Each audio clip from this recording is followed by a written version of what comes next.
The whole story turns on one mistake that does not happen. Oberyn Martell does not step too close. Gregor Clegane is poisoned, bleeding, slow, and already losing strength. Oberyn keeps circling him, keeps the spear between them, and keeps asking the same question in front of everyone. Who gave the order? Gregor is not a subtle man. He is dying, furious, and cornered. So before Oberyn finishes him, the confession comes out in front of the court. Elia Martell, her children, the sack of King's Landing. The thing everyone knows but no one powerful wants spoken aloud is now public. Then Oberyn kills him. That means Tyrion is cleared. The trial by combat has judged him innocent.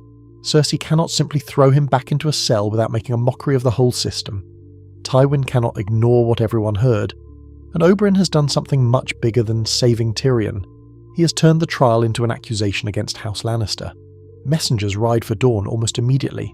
Sunspear needs to know that Gregor confessed. The Sand Snakes need to know. Doran needs to know.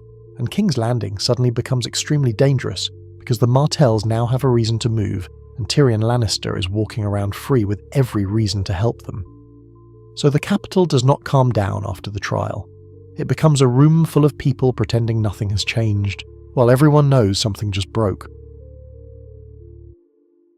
Hello everyone, and welcome to Storyteller's Codex. Here we delve deep into the rich lore of the Lord of the Rings, a song of ice and fire, and the vast worlds beyond. So sit back, relax, and enjoy. Tyrion walks away from the trial alive, but he is not suddenly safe. Cersei still hates him. Most of the court still thinks he killed Joffrey. Tywin still wants him controlled, humiliated, or removed. The only difference is that now Tywin has to be careful, because Tyrion has the law on his side and Oberyn Martell standing close behind him. That does not mean Tyrion makes calm choices. He goes looking for Shae, and what he finds destroys the last piece of restraint he had left. Shae is not just a witness who betrayed him.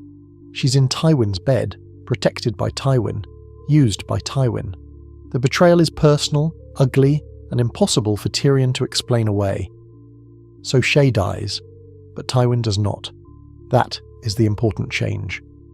After Shae is found dead, Tywin understands exactly what kind of danger Tyrion has become. He does not sit alone. He does not leave himself exposed. He surrounds himself with guards at all hours. His chambers are watched, his meals are protected, and nobody reaches him without being checked. The easy opening disappears. Varys may still want Tywin dead. Tyrion may want him dead even more. Oberyn may want to see the whole Lannister power structure shaken apart. But Tywin is no fool, and now he knows the knives are out. So Tyrion loses the chance for one clean act of revenge. Instead, he has to think bigger, and that is much worse for Tywin in the long run. Oberyn does not react the way Tywin expects. He does not scream for war in the streets. He does not attack the Red Keep. He does not give Tywin the simple excuse he would need to arrest him, or frame Dorne as reckless. He becomes quieter. That is more dangerous. Oberyn has Gregor's confession. Tyrion has survived the trial. Illyria understands better than anyone that staying in King's Landing only gives the Lannisters time to twist the story. If they remain in the capital, Tywin controls the guards, the ravens, the small council, the public language, and the pressure around the throne. But in Dorne, the same facts become explosive. Gregor Clegane confessed to killing Elia Martell and her children. Tyrion Lannister was falsely accused and nearly killed by his own family. Oberyn won justice in front of the realm, but the man who benefited from Elia's death still rules through fear and gold. That is the argument they can take to Sunspear. So the meeting between Tyrion, Oberyn and Illyria becomes very simple. If they want real revenge on Tywin, they cannot do it from inside Tywin's city. They have to leave. Tyrion becomes more than a guest. He becomes a weapon Dorne never had before, a Lannister who knows the inside of the family, the weaknesses of Cersei, the habits of Tywin, the politics of King's Landing, and the exact way the capital can be broken. So they head south, not running, relocating the war. Before they leave, Varys steps in. This is exactly the kind of moment Varys has been waiting for. Oberyn has opened a wound between Dorne and the Lannisters. Tyrion is alive, free, and completely alienated from his father. Oberyn Martell already has old Targaryen plans, and across the sea, Varys and Illyrio have Aegon ready. so Varys gives Tyrion enough of the truth. Aegon Targaryen is alive, or at least a boy raised as Aegon is ready to be presented to the world. Jon Connington has shaped him for rule. The Golden Company is waiting. Illyrio has money, ships, and contacts.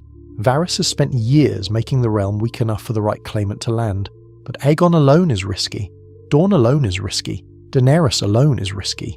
Put them together, and suddenly the whole thing looks much more dangerous for the Iron Throne. This is where Tyrion becomes useful to everyone. Varys does not need him as a mascot. He needs him as a bridge. Tyrion can speak to Dorne through Oberyn. He can understand Aegon's value through Varys, and eventually he can speak to Daenerys in a language she understands. Not flattery, but advantage. The timing matters too. Since Tyrion never meets Aegon on the river, he never pushes him into invading Westeros too early. Aegon does not rush toward the Stormlands to prove himself. Jon Connington keeps the original plan alive. Meet Daenerys first. Unite the dragons before Westeros can divide them. When the news reaches Sunspear, Dorne is already close to boiling. The Sand Snakes want blood. Oberyn has survived and won, which only makes their anger sharper. Gregor confessed. The Lannisters cannot hide behind silence anymore, but Oberyn Martell still thinks in long games. He knows Dorne cannot defeat the Iron Throne by marching north alone. Passion can start a war, but it cannot win one by itself. So he returns to the plan he already had. Daenerys Targaryen. Quentyn Martell was meant to sail east and offer marriage. That mission still happens, but now it is much stronger. Quentyn goes because he is Doran's son, and the formal marriage offer still matters. Oberyn goes because Daenerys needs to understand what Dorne is actually offering. Not just spears, history, vengeance, the memory of Elia, the one kingdom that resisted dragons longer than anyone else. Tyrion goes because he can turn a marriage mission into an invasion plan. That is the difference. Quentyn can say, marry me and gain Dorne. Oberyn can say, avenge Elia and gain Dorne. Tyrion can say, here is how you take King's Landing. Here is how Tywin thinks. Here is how Cersei panics. Here is how the Gold Cloaks bend. Here is what the Tyrells want. Here is where the Lannisters are weaker than they look. The mission stops being a desperate bet.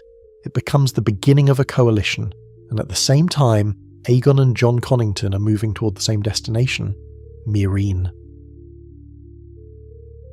Both parties reach Daenerys before the game hardens around her. That is crucial. Quentyn arrives and makes his offer, and at first Daenerys may still refuse him.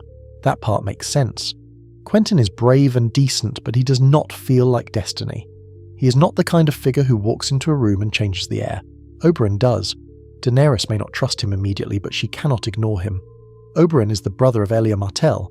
He is the man who killed Gregor Clegane and dragged the truth into the open. And Barristan Selmy can remind her of the larger history. Dorne resisted Aegon the Conqueror and his sisters when everyone else eventually bent or broke. That matters. Dragons built the 7 kingdoms, but Dorne proved dragons did not solve everything. Then Aegon arrives. Now Daenerys has a different problem. A boy claiming to be her nephew stands in front of her with Jon Connington, the Golden Company, Illyrio's money, Varys' plan, and the image of a perfect returning prince. Is he real? Is he a trap? Is he a rival? Is he a partner? If Daenerys rejects Quentyn, she risks insulting Dorne. If she rejects Aegon, she risks splitting the Targaryen cause before it even lands. If she accepts either one too quickly, she may give away her own power. That is when Tyrion becomes essential. Because Tyrion does not ask her to trust anyone blindly. He gives her a structure where everyone gets something, and nobody has to walk away humiliated. Tyrion looks at the room and sees the disaster before it happens. Daenerys has dragons. Aegon has the cleaner Westerosi image. Dorne has vengeance and legitimacy through Elia. Quentyn has a proposal Daenerys does not want. Arianne has the old Viserys pact hanging over Doran's plans. Myrcella is sitting in Dorne as a Lannister Baratheon princess, useful in ways most people are not thinking about yet. So Tyrion offers the plan. Aegon marries Daenerys. That stops the Targaryen claim from splitting in two. Daenerys keeps the dragons and the revolutionary force she built in Essos. Aegon brings the image of restoration, the Golden Company, and a prince Westerosi lords can imagine kneeling to. Together, they are much harder to dismiss. Then Jon Connington marries Arianne Martell. Not because it is romantic, because it binds Aegon's camp to Dorne through something stronger than promises. Arianne gets a major place in the restored order. Jon Connington gets a Martell connection. Doran gets proof that Dorne is not being used and discarded. Then Quentyn marries Myrcella. This is the dangerous part. Myrcella gives Dorne leverage over the Lannister-Baratheon line. If Joffrey is dead and Tommen is weak, Myrcella becomes a bridge into the Crownlands, the Westerlands, and any faction tired of Cersei or afraid of Tywin. Quentyn stops being the rejected suitor and becomes the husband of a royal girl with huge political value. It is too useful to refuse. Dorne gets vengeance and influence. Daenerys and Aegon get unity. Varys gets the invasion he wanted. Tywin does not sit still. After Oberyn leaves, Tyrion vanishes from his reach and Dorne starts moving. Tywin understands the danger. Then Varys strikes. The goal is simple. Remove the Lannister brain from the capital before the invasion begins. Pycelle dies. Kevan dies. But Tywin survives. The reason goes back to Shae. After her death, Tywin keeps guards around him constantly. Varys can find openings around Pycelle and Kevan, but Tywin is harder to reach now. He is protected, alert, and angry. That failed assassination attempt changes his thinking. Now Tywin knows the hidden war is real. He has Dorne moving against him, Varys undermining him, Tyrion loose somewhere, and rumours of dragons growing stronger across the sea. So he doubles down. The Tyrell alliance becomes essential. Mace brings numbers. Highgarden brings food, wealth, and the appearance of stability. Margaery keeps the crown tied to the Reach. But Tywin also needs ships. That brings him to Euron Greyjoy. The Royal Fleet and the Greyjoy fleet together could threaten a landing, contest Blackwater Bay, and make any invasion more expensive. So Tywin offers Euron something outrageous. Cersei's hand, or at least the promise of making him part of the Royal Order through her. Cersei would hate it. The Tyrells would hate it. But Tywin is thinking in terms of survival. The mistake is thinking Euron can be managed. Tywin believes he's hiring a monster. He's actually inviting one into the centre of the war. Across the sea, the coalition becomes stronger than anyone in King's Landing expects. Daenerys and Aegon become closer, not just politically, romantically too. That matters because their marriage cannot feel like a cold arrangement forever. If they actually begin to believe in each other, the Targaryen side becomes much more stable. Then Aegon bonds with Rhaegal. That is the moment his claim stops being just a story.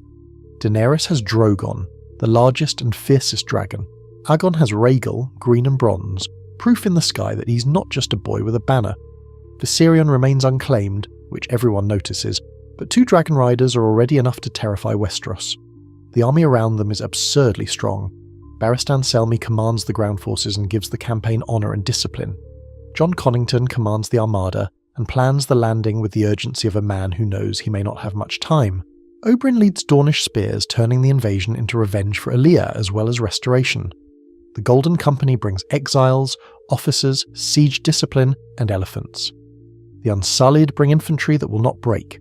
The Dothraki bring speed, shock, and fear. Varys opens gates, spreads rumours, and prepares contacts inside the city. Tyrion turns every weakness in King's Landing into a target. Cersei's pride, Tywin's need for control, the Tyrell's hunger for survival, the Gold Cloak's loyalty to whoever pays and scares them most. This is not a reckless invasion anymore. It is a machine built to crack the capital open.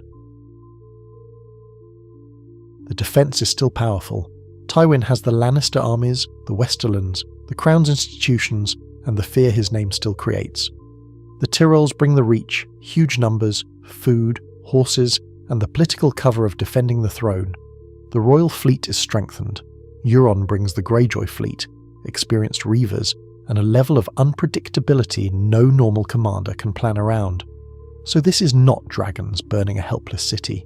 Tywin will not give Daenerys and Aegon the battle they want. He will use walls, wildfire stores, scorpions, false retreats, hostages, sea traps, and supply lines. He will try to make the dragons spend themselves before the real decision point. The Tyrells will try to preserve their position no matter who wins.